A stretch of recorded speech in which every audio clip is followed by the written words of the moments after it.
Hello and welcome back to my miscellaneous YouTube channel where I show you guys extremely basic stuff for free. And because why not? So today I'm going to be talking to you guys about note taking. I've gotten a lot of questions from people on how I take my notes for class only because I love taking notes. Today I'm going to be showing you guys a little bit of a structure that I do for my notes just to make sure that you guys are getting your information very efficiently and that you are passing your class with the best grades you possibly can get. When you're taking notes in class, it's really important to stay organized. So that means taking dates down, writing your name, making sure everything is nice and readable is really important. In most of my classes for the last 3 years have been more medical classes, so a lot of the teachers give us PowerPoints to print out or to just have on our computers, and it gives us a basic structure of what he's going to go over in class. Some people write every single thing down and make sure that they have their own copy of it, whereas I look at the PowerPoint that's being presented and basically take down all the information that he says that is not on the PowerPoint. I'm going to give you an example. I'm just letting you know that this is my chicken scratch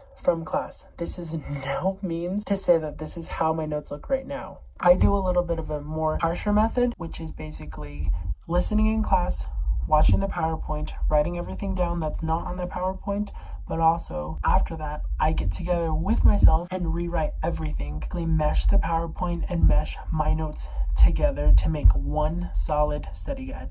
In every class, it's important to read the summary of the chapter and to just have all of the vocabulary words that you're going to need to know. I have based all of my study guides along with the vocabulary. If there's a vocabulary word, I break the vocabulary word down into prefix, root, and suffix just because in the medical field, it really helps you to understand how to pronounce words and where the origin of words have come from. So if you're not into that, that's totally fine. Because I have had a lot of classes, I have a lot of books from psychology, pharmacology, all the way to like earth science and basic English literature. However, today I'm going to start with my earth science books, and then I'm going to give you guys a little glimpse of my anatomy book and my notes. I'm not going to really explain how I took my anatomy notes, but you can see a general structure. I can take you through my microbiology notes. Let's get started. Just a warning, I am very congested. I sniff a lot. I have to take deeper breaths. There's not inadequate enough of oxygen and CO2 coming out. Somebody I shared a drink with is... If you have anything, the first thing that you need is a good pen. I recommend the G207. They don't usually look this fancy. These are from Target. I got bougie with these ones because these are my favorite pens. These pens are super duper good. They glide perfectly. I like the ballpoint on them. They're my favorite pen to write notes with. If I had to take one thing to class with me, it would be a black pen. The second thing I have is a mechanical pencil. I usually don't use mechanical pencils because the college rule notebooks that I use are really, really thin. I don't like how it leaves an imprint on the next page. The next thing, I like these markers. These are Stade Liner Tri Plus Fine Liner. So these markers, they come in a bunch of different colors, really awesome. So these are really, really fine point markers and they write really well. I have an impediment, shut up. If you have to get more graphic and kind of want to just like change it up, you're more than willing to add a little bit of color into your notes. So in this example, I have opened my earth science book. This is page 234, chapter 7, Origins of Sedimentary Rock. 234, the chapter is chapter 7. This is like the title. Don't forget your name. This is going to be the information that you're going to use to study for your test. 7.2 Origins. Always abbreviate when you can because it will make it easier, especially if it's your own notebook. If you're going to turn this in, do not abbreviate words that other people will probably not know. What starts the origins? Like, where does it come from? Weathering begins the process. So we're going to put on our notes, number 1, weathering. I'm going to read a little bit more about it. Okay, so igneous, metamorphic, and sedimentary rocks are already raw materials for sedimentary rocks. So physical disintegration, so that means it breaks it apart, and chemical decomposition. Those are going to probably be words that they're going to ask you to use when you're taking your test just to make it seem more professional. I would put weathering and then put an arrow. Physical disintegration. Ooh, I misspelled. See, when you make a mistake though, don't worry about it. Just cross it out. Those are the two main things. It's going to use raw materials. What are the raw materials? I'm pretty sure it said igneous too.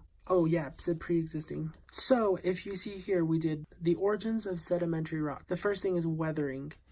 physical disintegration, chemical decomposition of raw materials, which is metamorphic sedimentary rocks and pre-existing igneous rocks. If this is a little too confusing for you, what you could do is put it in a little, and if you want, you can go like this. You know that the raw materials are these. Let's see. Solid particles are frequently moved downslope by gravity. All right, that might be important. A process termed mass wasting. Exactly, it's very important because it's in italics. Since it's talking about movement of particles happens by runoff water and groundwater. Gravity. You can say gravity moves particles downsloped if you have to, but in your career or in your class, it'd be awesome if you're like, oh, well, this is called mass wasting. Underline it, because that's the definition, and you can use this on the quiz instead of having to write all of that. You just write that. You see how I broke it down from the origins? This will help you be very successful, and I know that took a while. However, this kind of structure will really help you to be more successful in your classes. This one, you can see that I started with the respiratory system. I labeled the first major part, which is the lungs, and how it draws O2 can pass into the blood, and CO2 can be removed.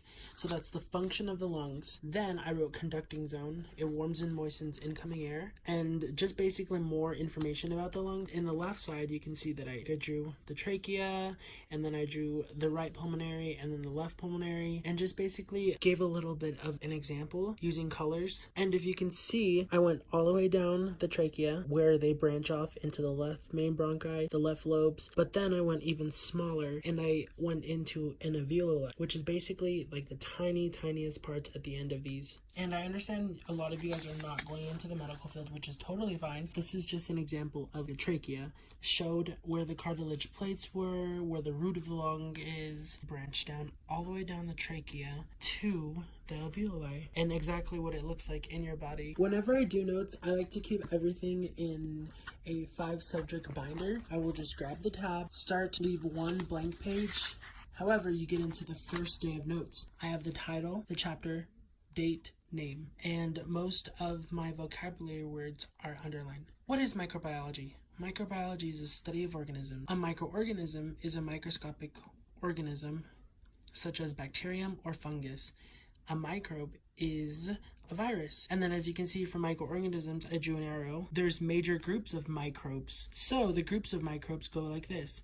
Bacteria and archaea. What's the difference between these ones and these ones? Well, these ones are prokaryotic, these ones are eukaryotic. And then underneath them I have, eukaryotic cells. What do I know about them? I know for a fact that prokaryotic cells are single-celled. I know that they have circular chromosomes, no nuclei, no membrane-bound organelles. Whereas for eukaryotic, we have a nuclei, membrane-bound organelles, and chromosomes are linear. You see how I had a major group and a major group, and then I classified them into 2 different groups and displayed how they're different? It is a chart that helps you just kind of figure out where the differences are. So if we continue like a chart, you can just branch off on each other. That's why it's best to make sure that you take chicken scratch notes, these are the notes that I took in class. This is the same information. So if you look at mine, fungi, protozoa, algae, look at that information that I have on these. But if you look at this, you can see how they are completely different. The list goes on. So when you're studying, some people can study like this, but in this, I cannot focus. Like, my eyes are kind of hurting. If it is possible for you to take notes in class and then redo your notes